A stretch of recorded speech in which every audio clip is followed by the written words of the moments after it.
kabarnya? Masih tetap semangat dong? Nah, bertemu lagi bersama saya, Rayana. Pada kesempatan kali ini, kita akan membahas mengenai anak berkebutuhan khusus dan pendidikan inklusi. Yuk kita simak bersama.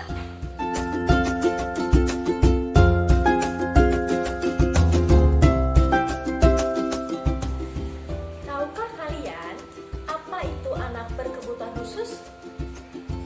Ya, anak berkebutuhan khusus adalah anak-anak yang mengalami hambatan perkembangan dan hambatan belajar, termasuk di dalamnya yaitu anak disabilitas, sehingga memerlukan layanan yang bersifat khusus dalam pendidikannya, agar hambatan dapat dihilangkan atau diminimalisir, sehingga kebutuhannya dapat terpenuhi.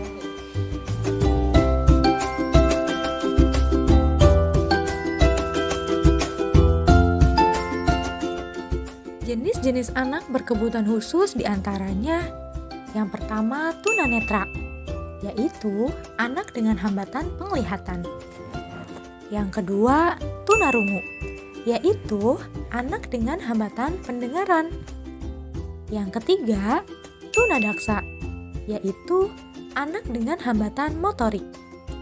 Dan masih banyak lagi jenis-jenis anak berkebutuhan khusus lainnya. Terdapat dua perubahan paradigma tentang anak berkebutuhan khusus. Yang pertama, medical model, dan yang kedua, sosial model. Pada medical model, disabilitas dipandang sebagai akibat dari kelainan kondisi fisik semata dari individunya, atau dengan kata lain disebut anak cacat. Sedangkan pada sosial model mengemukakan bahwa hambatan sistemik, sikap negatif, dan eksklusi oleh masyarakat merupakan faktor utama yang mendefinisikan siapa yang menyandang disabilitas dan tidak, atau dengan kata lain, anak berkebutuhan khusus.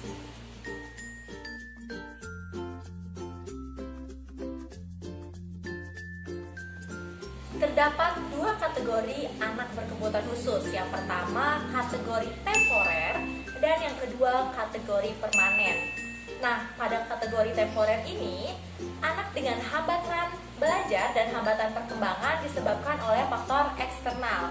Sedangkan pada kategori permanen, anak dengan hambatan belajar dan hambatan perkembangan yang bersifat internal dan akibat langsung dari kedisabilitasannya.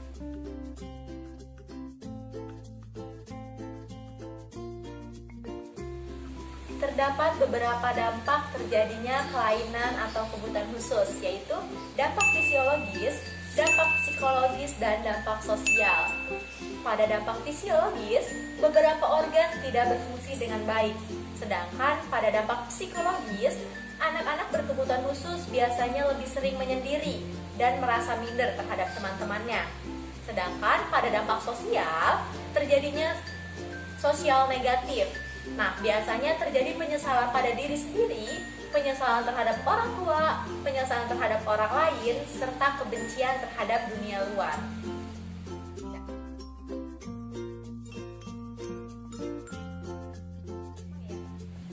Sebagai warga negara Indonesia, anak-anak mempunyai hak dan kewajiban. Hak tersebut disahkan oleh PBB pada tahun 1989 pada Konvensi Hak Anak. Di Indonesia, hak tersebut disetujui melalui Keputusan Presiden nomor 36/1990 pada tanggal 28 Agustus 1990. Adapun 10 hak anak yang dimaksud yaitu hak bermain, hak mendapatkan pendidikan, hak memperoleh perlindungan, hak mendapatkan identitas, hak kewarganegaraan, hak mendapatkan makanan, hak atas kesehatan tubuh, hak rekreasi, hak persamaan, serta hak berperan dalam pembangunan. Nah, anak-anak berkebutuhan khusus juga sebagai warga negara Indonesia mempunyai hak yang sama seperti anak-anak normal pada umumnya. Salah satu hak anak berkebutuhan khusus yaitu hak memperoleh pendidikan, di mana anak berkebutuhan khusus ini berhak memperoleh pendidikan secara inklusif di jenjang pendidikan sesuai dengan kebutuhan dan kemampuannya.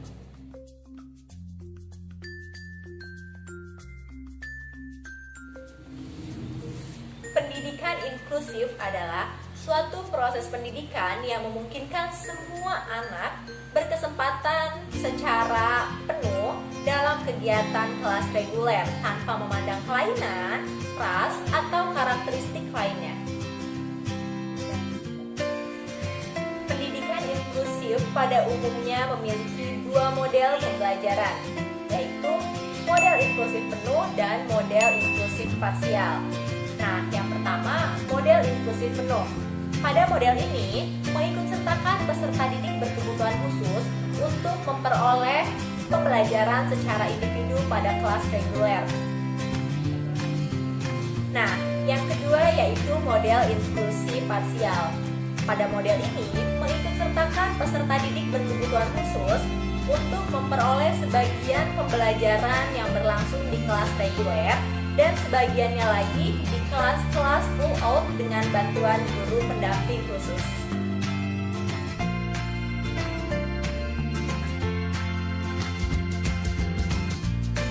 Model pendidikan inklusif yang diselenggarakan oleh pemerintah Indonesia yaitu model pendidikan inklusif moderat.